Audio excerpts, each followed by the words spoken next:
got to be hungry.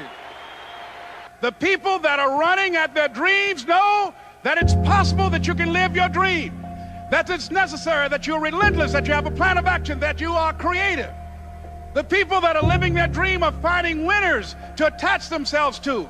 The people that are living their dreams are the people that know that if it's going to happen, it's up to them. And they're resolving within themselves, it's not over until I win. The people that are running after their dream know they're going to have hard times. They keep on running because they're saying within themselves, I'm the one, I'm the one. No matter how bad it is or how bad it gets, I'm going to make it. The people that are running after their dreams are the people that are hungry. Shake somebody's hand on your right and left and say, you got to be hungry.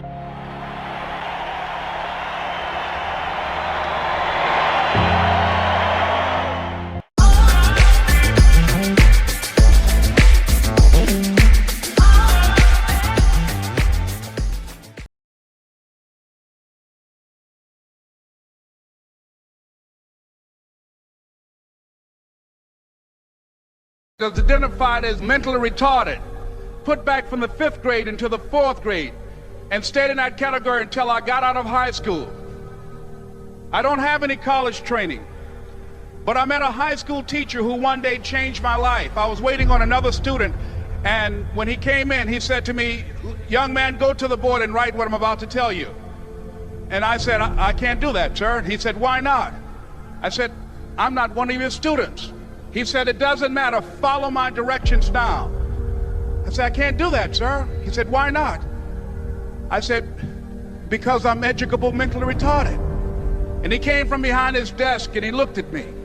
He said, don't ever say that again. Someone's opinion of you does not have to become your reality.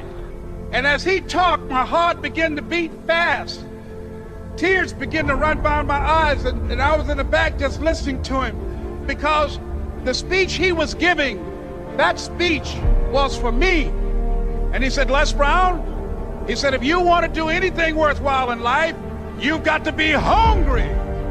I told Mr. Washington I wanted to become a disc jockey.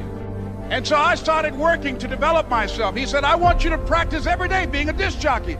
I said, but I don't have any job now. He said, it doesn't matter.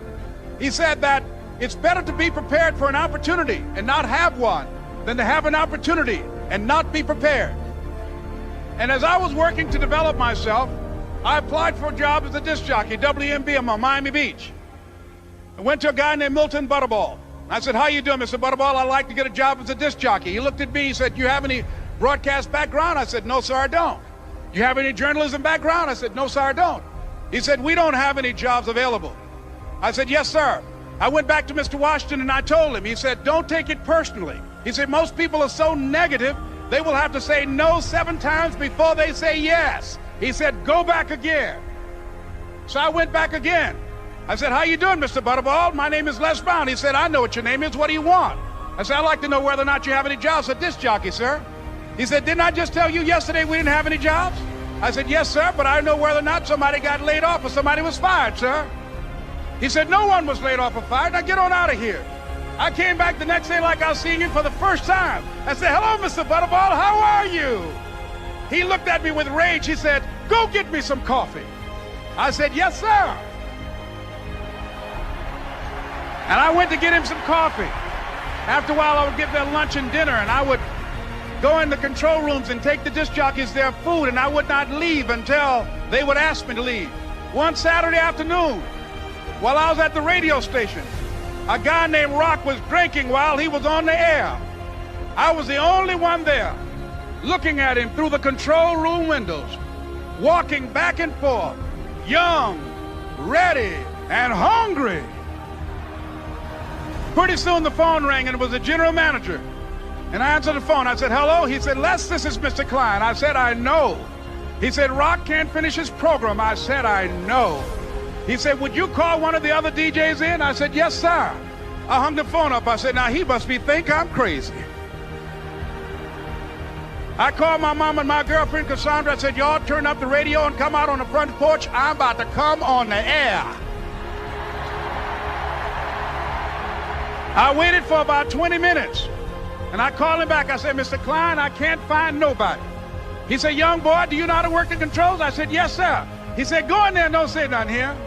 I said, yes, sir.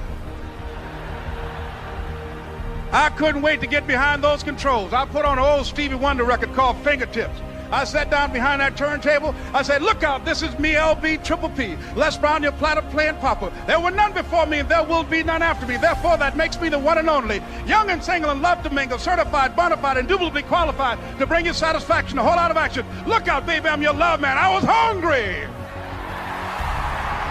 I was hungry. You gotta be hungry. Begin to know that you have greatness within you.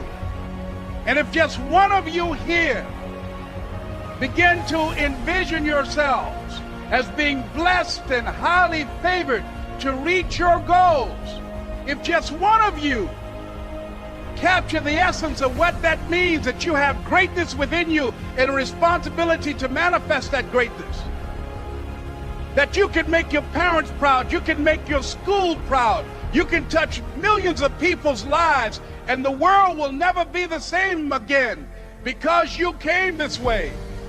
It was hard, ladies and gentlemen, coming to speak to people. And I was facing financial difficulties in my own life. I was behind on my bills and my dreams, and I'm saying to them, you can live your dream. It was hard, ladies and gentlemen. It was very difficult to pick myself up each day believing that I could do it. There were times that I doubted myself. I used to ask myself, can I do this? And something said within me, you're the one. Don't give up on your dream. By continuing to push forward, by continuing to run toward my dream, that one day I would have my own talk show. It's a long shot, ladies and gentlemen, from Liberty City, an abandoned building on a floor, never knowing my mother or father. It's a long shot. Being here with you today in this dome in Atlanta, it's a long shot.